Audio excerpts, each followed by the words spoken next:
Olá, seja muito bem-vindo, seja muito bem-vinda. Falar um pouquinho sobre o material adicional, qual que é o propósito ou a proposta desse material. Provavelmente pode ser que você esteja assistindo esse material em uma disciplina que eu ministro aula, ou de algum colega nosso, outro professor, tá? Esses materiais adicionais, eles são elaborados por professores que têm aderência, conhecimento na área em que se propõe realizar o material, e nós compartilhamos, tá, entre nós. Então, pode ser que você assista esse material na aula de um professor que não é ligado a esse campo de estudo, ou até mesmo que seja ligado, saiba tanto ou mais do que eu, tá bem? Posto isso, vou falar um pouquinho sobre por que eu procurei esse tema, storytelling, tá?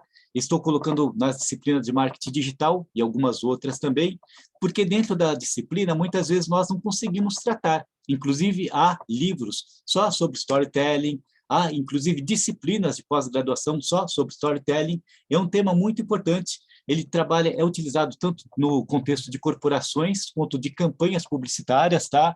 É uma forma de ensinar, educar, direcionar ou até mesmo agenciar, fabricar consenso. E nesse sentido, eu vou dar uma explicadinha mais ou menos de como vai ser a dinâmica de nossa aula, tá? Nessa aula, eu terei alguns pontos que eu farei reflexões, pontos de atenção, tá? O começo dele eu dou um contexto para explicar mais ou menos qual que é a ideia, a lógica do storytelling, por que que essa é uma estratégia ou uma ferramenta de comunicação, de promoção ou de publicidade que funciona muito bem. Para que haja compreensão disso, é importante, como estamos fazendo um curso universitário, não ficar dentro do senso comum, e muito menos, né, no conteúdo que você encontraria em qualquer blog, encontraria em qualquer discussão de quem não tem necessidade de frequentar uma universidade para aprender. Eu vou entrar um pouquinho dentro do campo da neurociência, tá? Inclusive do neuromarketing e das ciências da cognição, para que você consiga até ter subsídio no futuro, em algum momento, se você puder falar, olha, eu tive uma aula de storytelling, e você entende, consegue explicar por que ele é muito mais efetivo que uma campanha convencional, tá bom? Não me apresentei, deixa eu fazer uma breve apresentação, porque é requisito de qualquer universidade, quando a gente grava um material, tá? Eu sou o professor André Luiz Nakamura, eu tenho 30 anos de experiência de mercado, sendo 20 anos na área de empreendimento, na minha empresa de representação de comercial, com contratos de negócio. Na área de formação educacional, eu tenho 2 anos de doutorado em comunicação e semiótica, sou mestre em comunicação e cultura midiática, bacharel em marketing, hoje faço uma pós-graduação em branding e mercado de luxo. Também participo de um grupo de pesquisas que chama-se Mediatel, é sobre pesquisas de interações mediáticas, tá? Ou seja, de interações por meio de computador, né? De todas as mediações telemáticas em grupos sociais. Esse grupo de pesquisa é vinculado ao Departamento de Jornalismo da PUC São Paulo, fomentado pela FAPESP, tá? Então, vamos lá, vamos em frente. Você tem meu currículo na área de educação, estou há 7 anos, ministro curso tanto no... Ministrei muitas aulas no presencial, hoje estou dando aulas mais no EAD. Então, vamos em frente. Em primeiro lugar, afinal, o que é o storytelling, né? Eu vou citar algumas coisas. Para quem já me conhece, sabe que sou um professor que não fica lendo texto, porque você não aguenta, é muito cansativo um professor que fica lendo texto, mas eu preciso pensar, né? Organizar minha linha de raciocínio. Então, tem algumas frases, algumas questões que eu coloco aqui, única e exclusivamente para organizar a linha de raciocínio, tá? Então, vou trazer uma citação bem interessante, vou fazer uma discussão em torno disso. Storytelling é uma maneira de utilizar narrativas para compartilhar informações, conhecimentos e experiências, tá? A narrativa é uma forma de elaborar um pensamento que exige um contexto no qual você não simplesmente conta uma história, mas você contextualiza ele, né? Então você coloca, existe um oikos, existe um ambiente em que aquilo acontece, existem os personagens, o papel dos personagens, a importância desses personagens, a relação entre um personagem e outro, o sentimento despertado entre um personagem e outro, e como isso é assimilado por meio de quem está assistindo. Em geral, o storytelling tem a intenção de capturar a emoção da pessoa, tá? Porque quando capturamos emoção, nossa mente produz alguns neurotransmissores que ajudam a fixar muito mais essa informação, que vai para a memória declarativa, tá? A gente vai estudar isso nessa aula nossa de material adicional. Então, por isso, ele acaba sendo uma forma muito efetiva. Isso tem um componente filogenético, que será explicado logo daqui a pouco na sequência. Para quem não ouviu o termo, está ouvindo pela primeira vez na universidade você vai ouvir muito isso ainda. Filogenia é o estudo das espécies, né? Então, no nosso caso, a filogenética significa o estudo da nossa espécie, desde o nosso, na espécie pré-humana, que seriam os macacos, dentro da teoria evolucionista, da antropologia, evoluímos, Descemos da árvore, tornamos os bípedes, né? E desenvolvemos a linguagem, a comunicação e o imaginário, meio pelo qual nós significamos o mundo, temos entendimento de tudo que nos acontece, tá? Então, em um ambiente corporativo, vamos começar pelo ambiente corporativo, por quê? Você pode estar trabalhando numa empresa, de repente você é da área de recursos humanos, treinamento de pessoal, e precisa trabalhar com ações de endomarketing, tá? Ou comunicar alguma ação, ou porque um funcionário, um colaborador, deve adotar alguns comportamentos, seja dentro, por exemplo, de uma fábrica, porque ele precisaria usar os equipamentos de segurança, né? Porque você está implementando determinadas rotinas de um escritório, e muitas vezes você pode utilizar o storytelling, tá? E depois eu falar dos formatos de storytelling, os meios pelos quais você utiliza para transmitir essa informação, tá bem? Primeiro, você pode construir comunidades, tá? A ideia da construção comunitária é muito importante, porque nós somos seres gregários, a ideia de construção comunitária ela está muito relacionada à ideia de filiação, tá? A filiação fraternal, ou seja, eu faço parte de um grupo, eu pertenço a um grupo. A partir do momento que eu pertenço a um grupo, eu tenho afiliação a um grupo, eu passo a sentir-me mais importante, obviamente, desenvolvo uma persona dentro desse grupo, tá?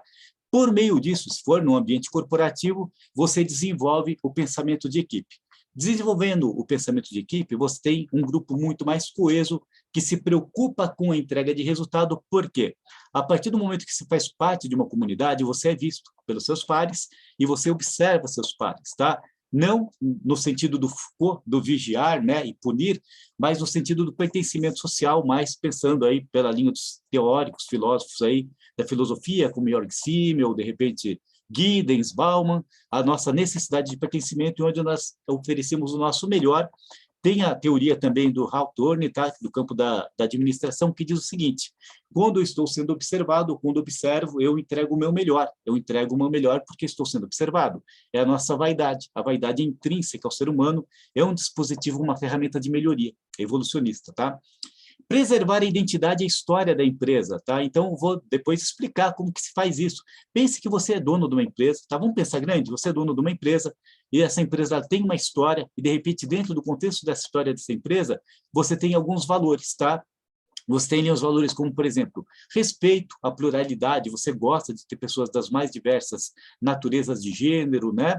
Das mais diversas etnias, faixas etárias, né? Dos mais diversos níveis sociais, e essa é a história da sua empresa, e você, de repente, quer contar essa história. Por quê? Para que as pessoas sintam-se valorizadas e que tenham esse sentimento da, o quê? Não só intersubjetividade, não somente da empatia, tá? Mas da alteridade, tá? Uma empresa precisa ter a ideia do pensamento da alteridade, para quem não conhece esse termo, né? Muitas vezes não faz parte do nosso dia a dia. Alteridade significa a minha capacidade de perceber o direito e a liberdade da expressão do outro, do seu próprio ponto de vista, né? Então, são nossas diferenças socioculturais, nossas diferenças de opinião, nossas diferenças de escolha, nossas diferenças de cunho comportamental. Essas diferenças elas precisam ser aceitas para que o ambiente tenha harmonia, tá? Formar cultura e reforçar valores está praticamente imbricado a preservar a identidade, tá? Motivação de equipes, inspiração de ideias, criação de novas realidades, tá? Isso é interessante, de repente, se você é um líder, uma líder, um diretor, um gestor de uma área comercial, você ali é gestor de uma equipe de vendedores, seja vendedores de atacado, de varejo, você pode implementar isso. Eu vou abrir um parênteses, tá? Não é nenhum tipo de agenciamento, não é tipo de manipulação, nem de doutrinação. Ou contar histórias, você consegue passar uma mensagem, essa mensagem é real, ela é sensata, ela é honesta, para quê? Você consiga despertar energia para que a pessoa ofereça o melhor dela. Porque a partir do momento que ela percebe sentido no que ela está fazendo, ela consegue mais recursos internos para oferecer o seu melhor, tá? E esse seu melhor, ele tem um cunho inconsciente. Muitas vezes nós não conseguimos oferecer o nosso melhor de maneira consciente, até por questões de autossabotagem, né? A gente pode até falar um pouquinho disso lá na frente. E o storytelling, como ele mexe muito com o sistema límbico, eu vou explicar um pouquinho sobre ele lá na frente, ele ativa bastante, tá? A nossa intuição heurística, ativa muita intuição, ativa muitas questões que são mais inconscientes, e essas questões inconscientes podem levar o colaborador a evoluir e prosperar muito mais, tá? Ele vai dar o melhor de si e ele vai prosperar. Humanizar a empresa com a sua história própria e de personagens colaboradores. Tá? Então, storytelling não é único, exclusivamente utilizado para vender um produto, uma marca, um serviço. Ele tem muito mais utilidade do que isso. Tá? O senso comum, muitas vezes, pensa que o storytelling é uma campanha de televisão, né? Que o único meio de transmissão ou emissão dessa mensagem, desse comunicado, seja o meio multimídia, né? O meio televisivo, mas não. Tá? E daqui a pouco a gente vai compreender muito mais isso daqui. Vamos em frente? Mas, afinal, para reforçar nossa ideia, tá? O que é storytelling? Vou ler, tá? Abre-se parênteses. Em outras épocas, o storytelling já foi utilizado para preservar e construir identidades, tá? Religiões, motivar e inspirar guerras e batalhas, e humanizar entidades e lendas, tá? A história antiga, a identidade antiga, né? É muito comum, né? Os mitos são uma forma de storytelling, né? Você conta aquela história do deus do fogo, o deus do mar, né? E isso forma identidades, forma inconsciente coletivo, é uma imagem arquetípica, a gente vai falar sobre isso daqui a pouco. E aqui, um ser repugnante, que foi o Hitler, né? Vou abrir parênteses, que é uma fala de uma história. Hitler utilizou das histórias de Nostradamus, ele cooptou, cooptar significa utilizar-se de algo para o qual aquilo não foi criado, declarado, elaborado. Então, você pega algo para aquilo foi feito com um outro propósito, mas ele utiliza em propósito próprio. Seria mais ou menos como cooptar a religião para um fim político, ou cooptar uma religião para um fim corporativo, se isso significa cooptar, né? Aquilo não foi feito para aquele fim, você está utilizando para aquele fim. Então, Hitler utilizou das histórias de Nostradamus como estratégia de guerra, né? Então, ele pega algo que ele tem uma ideia de metafísico, né? Para alguns de holístico, para outros de fantástico, né? Então, ele mexe ali com o imaginário, ele mexe com uma questão arquetípica, que é a ideia do mágico, do fantástico, né? E isso mexe com as pessoas. E ele sabia utilizar muito bem, tá? O Terceiro Reich utilizou muito isso, ele tinha um grande pensador que cuidava da área midiática dele, tá? Então, só para mais ou menos posicionar como até os seres mais repugnantes utilizaram isso em favor, né, do seu projeto maléfico, né? Vamos lá. Prática do storytelling. Primeiro, empregabilidade, tá? Como que eu vou empregar o storytelling? O storytelling é uma forma horizontal de repassar conhecimento e pode ser construído em produções de horizontal. Por quê? Você elabora um pensamento, uma narrativa, um fato, é mais ou menos como o folclore, né? E aquilo é compartilhado. Aquilo passa a ser domínio público, entre aspas, do coletivo, né? Do mercado de conversações. Então, você ressignifica o storytelling, você ajusta o tom, você ajusta as emoções, você enfatiza um trecho ou outro, você se identifica com algum dos personagens do storytelling, e a partir disso tem um efeito horizontal, né? Que é muito parecido aí com a cultura da convergência, tá? Então, pode ser alguns meios, material impresso envolvente de fácil entendimento. O que seria material impresso? Um gibi é um storytelling, tá? Um mangá é um storytelling. Um cartaz, um cartazete que você tem ali mostrando como utilizar um produto em que aparece o personagem, aparece a utilização daquilo, um manual, mas quase como um storytelling, a partir do momento que tem alguns elementos que a gente vai analisar, tá? Há algumas diferenças, obviamente, tá? Entre uma ilustração de utilização e montagem ou então um storytelling que sirva a esse tipo de utilização, tá? A gente vai ver, tem os elementos próprios do storytelling. Matérias em áudio e vídeo, penso que seja o que esteja mais dentro do senso comum. Peças de marketing, então essa é o que todo mundo, de repente, pelo menos, a gente sabe que boa parte dos estudantes, pessoas que a gente conversa, quando se fala nisso, eles imaginam ali uma peça, uma campanha na televisão, tá? Notícias e conteúdos online de uma forma simples, interessante, porém concisa, né? E ferramentas de web 2.0. Como gerar um bom storytelling? Daqui a pouquinho a gente vai começar a entrar na parte bem mais interessante, mas eu penso que essa parte é extremamente importante também. Tem um lado do interesse, a partir do momento que você começa a refletir, pensar, fazer uma imagem mental disso que eu estou passando para você, tá? Não somente um texto de palavras. O que não pode faltar, em primeiro lugar? Quais são os aspectos essenciais da história que queremos contar, tá? Eu tenho um propósito quando eu vou fazer uma história, né? Então, eu posso desenvolver uma história, por exemplo, com a ideia ou objetivo de fazer com que uma pessoa adquira um produto ou passe a fazer alguns processos com a ideia de afiliação, de pertencimento. Ou então, posso fazer com que ela sinta-se identificada com algo por meio da emoção. Sinta-se identificada com algo por meio da sua persona, sinta-se identificada com algo, ou seja, por meio de laços fraternais, que se concilie com a ideia. Ou então, se identifique com algo, com aquela ideia de volta ao passado, sabe? De tentar restaurar alguma coisa que aconteceu no passado. É muito comum em algumas campanhas de produto isso, tá?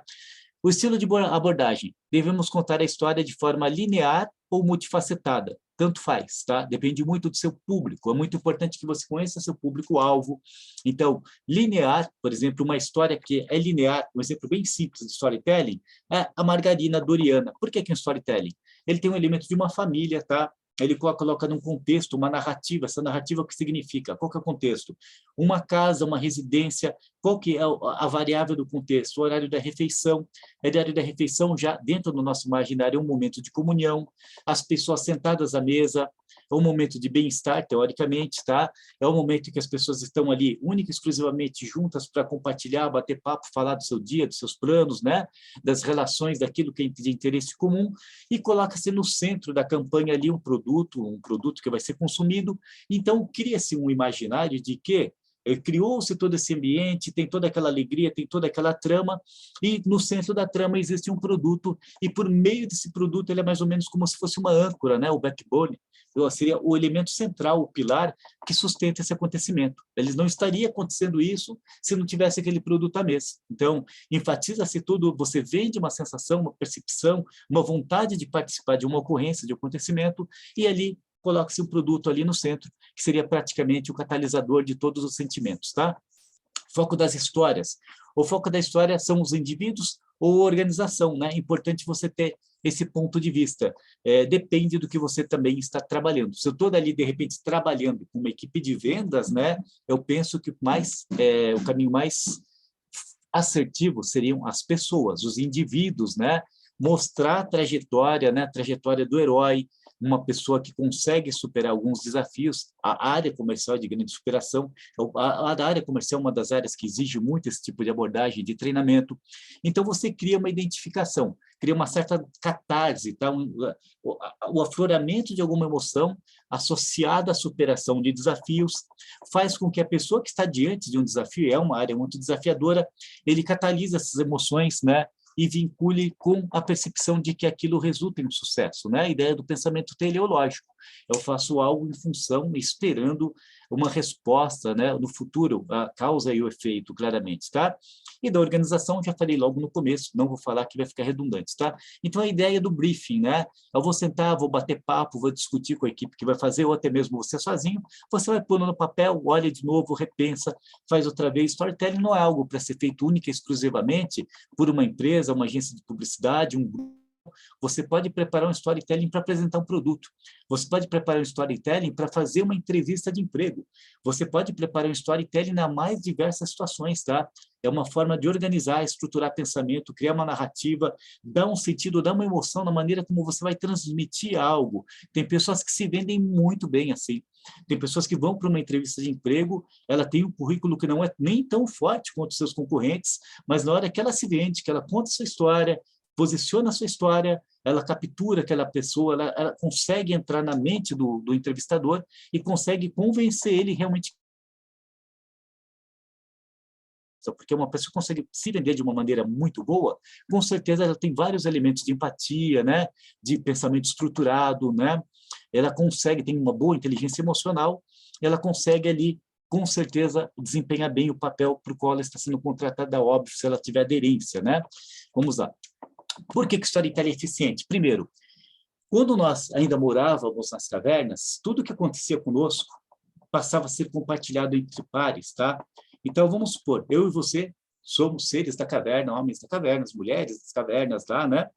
E, de repente, no nosso dia a dia, nós descobrimos uma nova planta que serve como alimento. Então, a gente vai sentar, vai contar, vai explicar, né? Vamos avançar mais um pouco.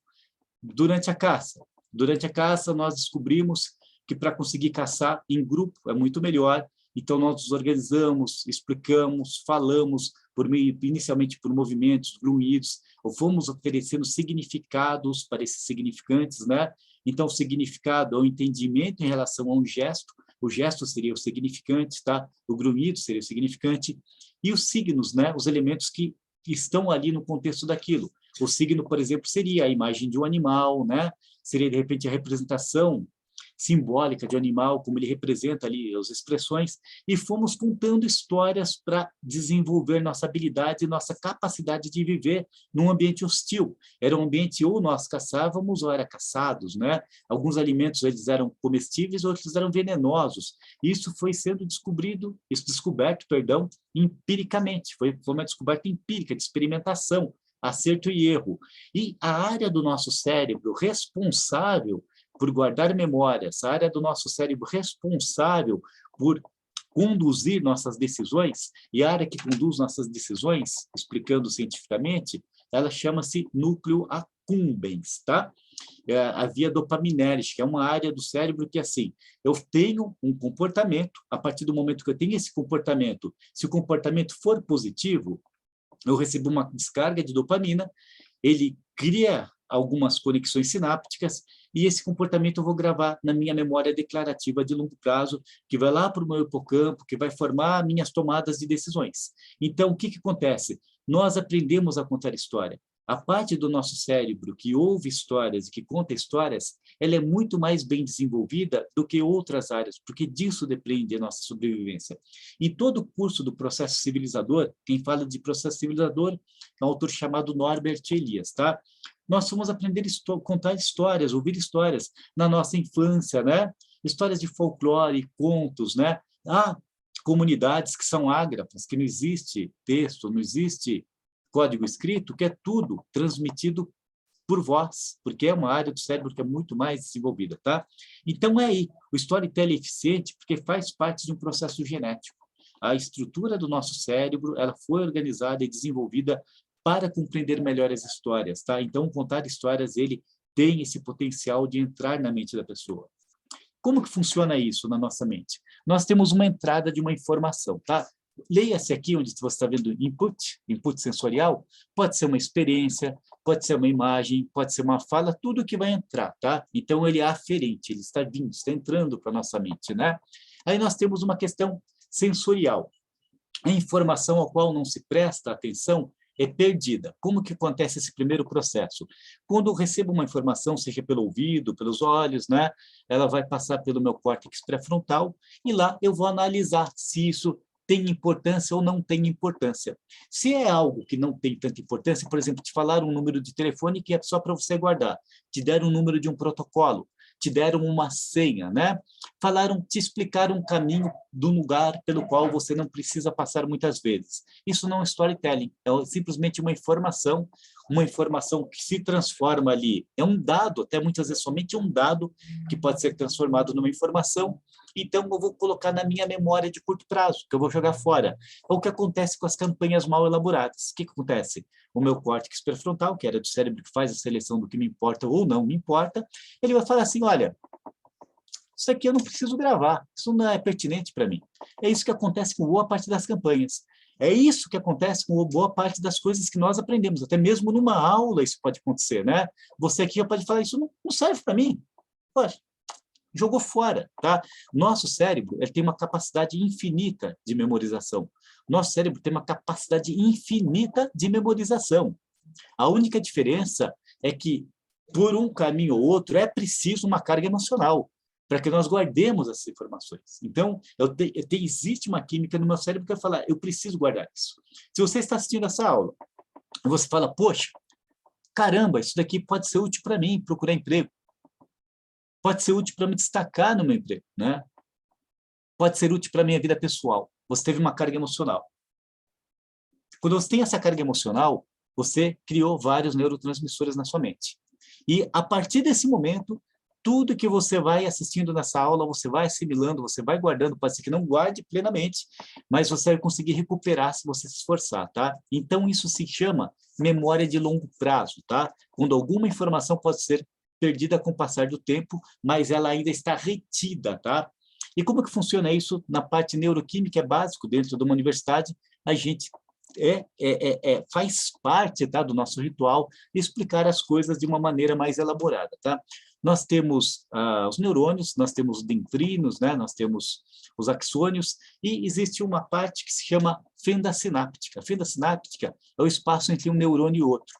E quando você tem qualquer ação, seja um movimento, seja uma memória, seja uma reação, tudo que acontece na nossa função metabólica, né, depende de como o sinal vai ser transmitido nessa fenda, tá? Então, com a velocidade do sinal, que tipo de neurotransmissor vai até ali, e um dos neurotransmissores, ou que existe para isso, chama-se acetilcolina, tá? A acetilcolina ela é responsável pela retenção de memória. Ela é produzida nas vesículas sinápticas. Tá, professor, mas que tudo isso tem a ver com storytelling? Quando eu elaboro uma história bem elaborada, que ela mexe com as emoções, ela vai lá, entra no sistema límbico, a pessoa tem um certo estímulo, aquilo emociona ela, o que acontece? Eu tenho uma descarga de dopamina, posso ter uma descarga de cortisol, baixa meus hormônios, perdão, de dopamina, tá? De endorfina, baixa meu cortisol, que é estressor, baixa adrenalina, que é estressor, que quando eu estou sob efeito de cortisol e de adrenalina, a minha memória de longo prazo desaparece, tá? E a partir disso, eu produzo também muito mais acetilcolina. Eu vou guardar essa memória, ela se transforma em memória declarativa. Então, quando você ensina por meio do storytelling, tem muito mais efetividade. Essa informação pode ser recuperada de uma maneira muito mais efetiva, mas não somente isso. A ideia de storytelling é levar a uma ação, né? É levar a uma resposta emocional que conduza a uma resposta de ação. Eu tomo uma decisão, eu tomo uma atitude em função disso. E a gente vai dar uma estudadinha daqui a pouco como que isso funciona, tá? Então, aqui, a memória e suas deformações, tá? Eu vou dar uma passadinha para que você consiga ver. Aqui está a fonte, tá? Do Ivan. O livro chama-se Memória, tá? É a terceira edição, é da ArtMed de 2018, tá? Vou dar uma lidinha bem rápida, entendendo nossa memória, e depois é só storytelling. Eu penso que você vai estar bem preparado aí para poder ter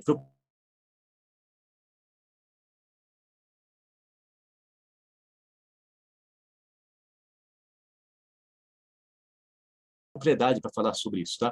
A gente começou a falar agora um pouquinho disso, né? Já que há tantas memórias quanto experiências possíveis. É evidente que a memória de ter colocado os dedos na tomada não é igual à da primeira namorada, à da casa da infância, a de saber andar de bicicleta, a do perfume fugaz de uma flor e de toda a medicina. Ou seja, a maneira como as sensações, as impressões, as emoções que são causadas no momento que ocorre algum evento e que esse evento tem que ser guardado na memória, essa memória vai ser guardada de determinada maneira e a recuperação dessa memória vai produzir estímulos que nós chamamos de gatilhos neuronais.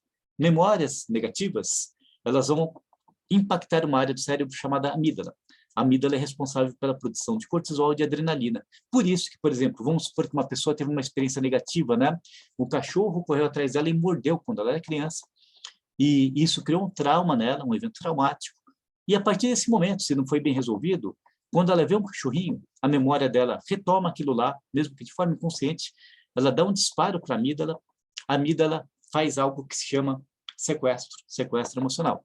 Ela vai dar um disparo de cortisol, de adrenalina, a pessoa pode ter até um ataque de pânico, né? Vamos pensar numa outra coisa muito diferente. A gente está falando aqui do andar de bicicleta, da casa de infância, né? De um perfume. Vamos pensar no perfume de uma flor? Vamos pensar hipoteticamente, vincular, né? Que é algo muito importante na sua vida, algo bem interessante quando você conseguiu entrar numa universidade, se isso para você era algo importante, quando você aprendeu a andar de bicicleta, ou quando você encontrou uma pessoa muito querida, e nesse exato momento havia alguma flor, algum aroma, alguma coisa que você associou a esse evento, tá? Então, é uma associação de memória.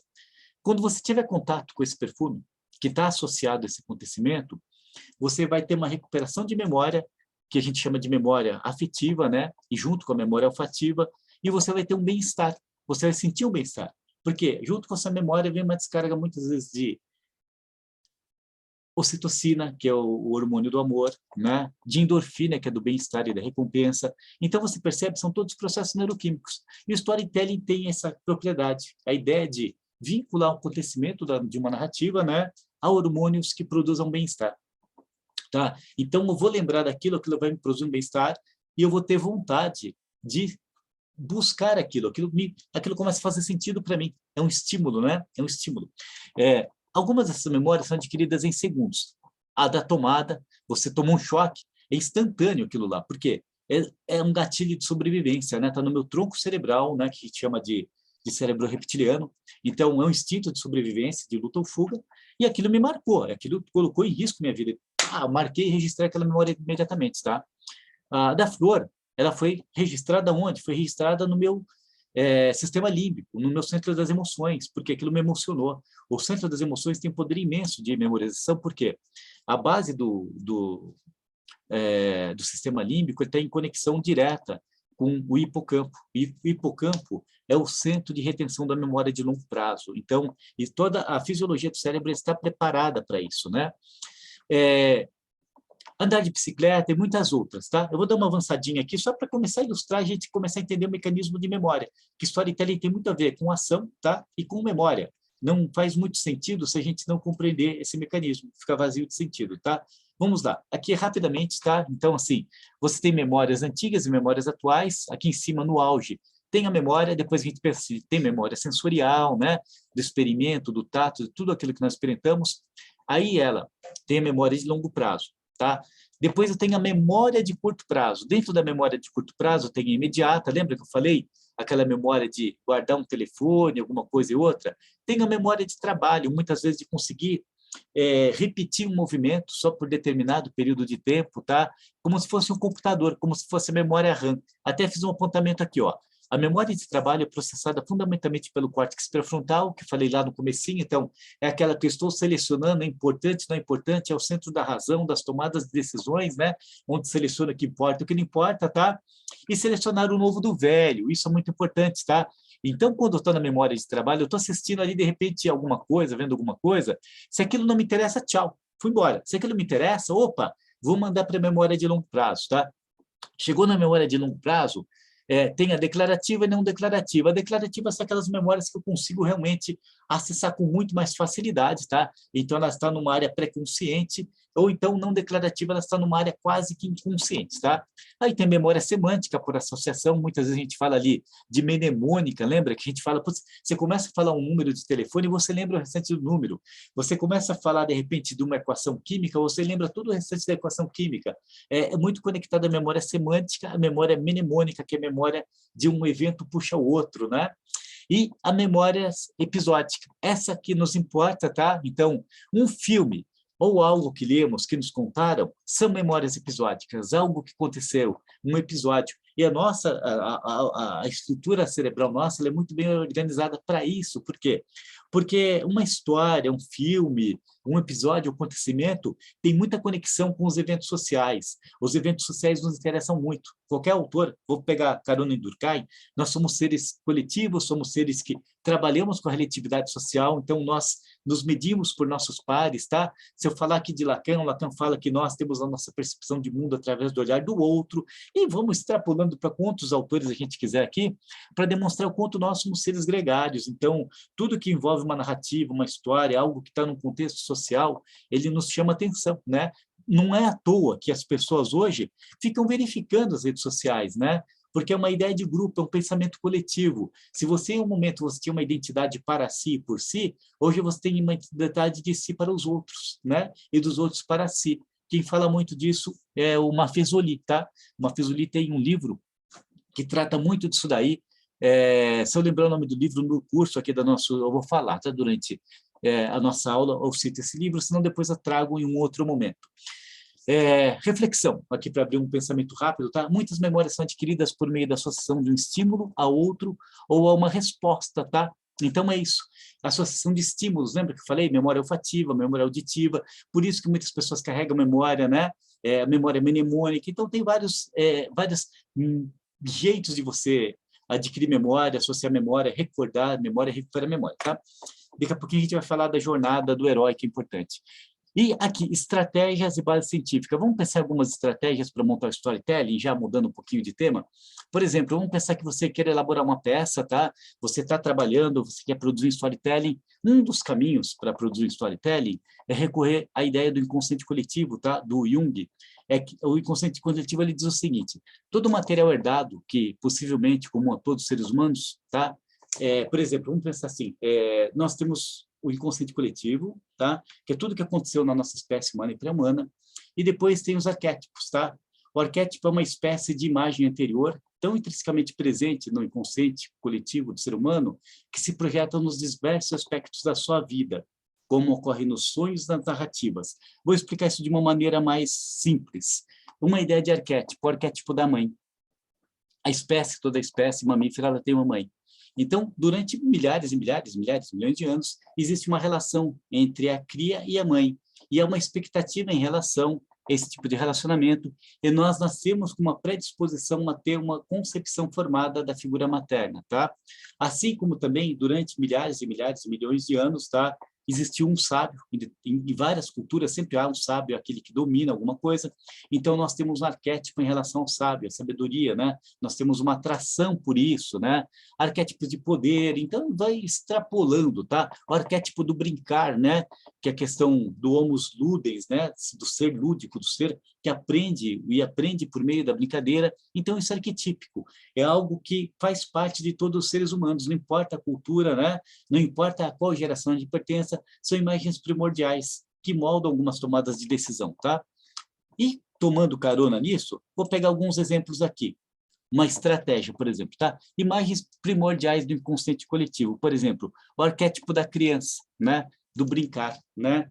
Você percebeu que algumas campanhas, quando você contextualiza, ele mostra ali, muitas vezes, a imagem de uma criança andando dentro de um veículo, tem uma cena assim, estão vendendo um carro, né? Estão vendendo um carro.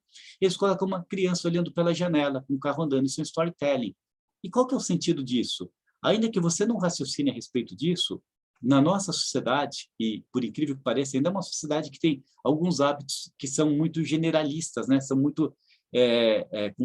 eles caracterizam, estereotipam gêneros, né? Então eles dizem assim, a menina, ela brinca com bonecas, o menino brinca com carrinhos, embora isso seja uma forma de estereótipo, mas algumas campanhas ainda vão por esse caminho, né? Então mostra uma criança ali dentro de um carro, e o que acontece para vender aquele carro? No inconsciente, lá no fundão do inconsciente da pessoa, ela tem alguma recordação de algum momento que ela brincava com o carrinho, tá? Ela tem alguma recordação, alguma memória afetiva. E ela acaba criando uma simpatia por aquele veículo, mas ela não consegue identificar, é inconsciente. Então, são alguns instrumentos, ferramentas de captura inconsciente, né? Então, você associa alguma coisa que leva a uma imagem primordial do brincar, de uma memória afetiva, de um momento, alguma instância na vida daquela pessoa que foi agradável, que trouxe sensações agradáveis, que o corpo dela se encheu de ocitocina, do hormônio do prazer, da alegria, e automaticamente você insere no contexto ali de um produto e você associa esse bem-estar a esse produto. Por incrível que pareça, é a estratégia de neurociência, dentro da elaboração de campanhas, vai muito por esse campo, tá? Aí, extrapola que vai longe, aí você vai trabalhar com ego, com superego, né? São questões da... você vai ter vários autores que você vai trabalhar, você pode buscar a base freudiana ou junguiana, mas sempre tentando buscar caráteres do inconsciente ou do pré-consciente, tá? Daquilo que está latente na pessoa, tá? De memórias mais primordiais, para poder converter em uma ação. E isso é o caminho para o storytelling. Mexer com as coisas que estão guardadas no fundo da pessoa, sabe? Ali, guardadinho no fundo da pessoa. E agora, na parte técnica, né, do storytelling, como que ele funciona? Em primeiro lugar, tá? Consciência limitada de um problema. Quando você começa a elaborar uma campanha. Então, seria um mundo comum, tá? Depois, você vem ali um aumento da consciência, tá? Esse aumento da consciência, nós declaramos como o chamado à aventura. Vamos pensar no mundo comum, consciência limitada de um problema? Vamos tentar montar em tempo real aqui, de repente? Tá? Vamos ver se dá certo? Vamos lá. Vamos pensar que, de repente, você está querendo vender um veículo, tá? Ou então vender um curso. Vamos pensar em vender um curso? Tentar vender um curso aqui usando storytelling. Consciência limitada de um problema. Então, você mostra uma pessoa caminhando, tá? E ela começa a procurar emprego, ela tem dificuldade porque ela não tem uma boa formação, né? Aí começa a aumentar essa consciência, é o chamado aventura. Como que é o aumento da consciência? Ela, de repente, dá uma olhadinha num cartaz ali que diz, olha, universidade ou faculdade, etc. e tal, e aparece o curso ao qual ela busca entrar, ingressar para estudar, tá? Aí é relutância à mudança, tá? Recusa ao chamado. Como que é relutância? Pode mostrar essa pessoa pensando assim, poxa, eu vou ter que dormir um pouco mais tarde, estudar no final de semana, tá? Essa é relutância. Isso é jornada do herói, tá? Isso pode ser extrapolado para qualquer campo. Superação da relutância, né? Então, é encontro com o mentor. O que seria encontro com o mentor? Qualquer um pode ser um mentor. Vamos supor, ele está nessa relutância, tá? Aí ele está andando e encontra com um amigo. Aí esse amigo está super bem sucedido. Aí ele conversa e fala, pô, que legal, sabe, eu me formei em tal ano. Esse seria um mentor, de uma forma ou de outra. Ele criou uma disruptura, falou, olha só, ele se formou a vida dele está melhor que a minha. Começou o storytelling, começou a mexer com as emoções da pessoa, tá? Comprometimento com a mudança, tá? É o cruzamento do limiar. Aí ele vai pensar assim, legal, acho que eu vou tomar uma decisão, né? Aí mostra ele começando a pesquisar cursos, mostra ele começando a pesquisar em universidades, tá? Experimentando a primeira mudança, né? Cruzamento, testes aliados e inimigos. O que seria um teste aliado? Primeiro, ele está comparando. Aí que seria o inimigo, de repente? Ah, uma pessoa fala, ah, você não vai mais jogar bola com a gente, poxa, não sei o que lá. Estou colocando hipoteticamente, tá? Ou ele pode pensar assim, caramba, eu vou parar de participar daquele grupo que eu ia durante a semana, ou daquele jogo que eu fazia durante a semana. Isso seria um inimigo simbólico, né? Aquela resistência, algo que está tentando me impedir, tá? Tentativa de uma grande mudança, aqui no 8, tá? Provação suprema. Aí ele falou o seguinte, não, eu vou ter que falar para o pessoal, olha, estou entrando no curso, eu vou começar a estudar, a gente vai ter que se encontrar em um outro momento. E vai contando essa história, lógico que vai ter uma narrativa em torno disso, sabe? Vai tomando a decisão, aparecem os pensamentos dele, isso pode ser extrapolado para um bem tangível, bem material, tá? Consequência da tentativa, tá? É outra questão que a gente fala assim, que é recompensa, tá? É recompensa. Então, ele foi lá, ele se matriculou. Vamos supor que a pessoa se matricula e ela começa a se sentir bem. Mostra o personagem, a pessoa sentindo-se bem, que ela superou, né? Aí veio o enfrentamento, havia uns desafios, né? Haviam aquela ideia, putz, como vão me julgar, né? Que eu estou saindo da minha zona de conforto, eu estou buscando ascender, quer dizer, algumas pessoas falam, como será que você vai ser a partir do momento que você se forma uma pessoa com novos conhecimentos, tá? Redenção à mudança, tá? Aqui no 10, que seria caminho de volta, né? Então, o que acontece? Mostra que, de repente, ele já começou a estudar, em determinado momento mostra que ele está cansado durante os estudos, ou cansada durante os estudos, e tem essa narrativa. E aí já tem uma inversão, né? Que interessante, falou, olha, ele encontrou o caminho, mas não está sendo tão legal quanto ele esperava, tá?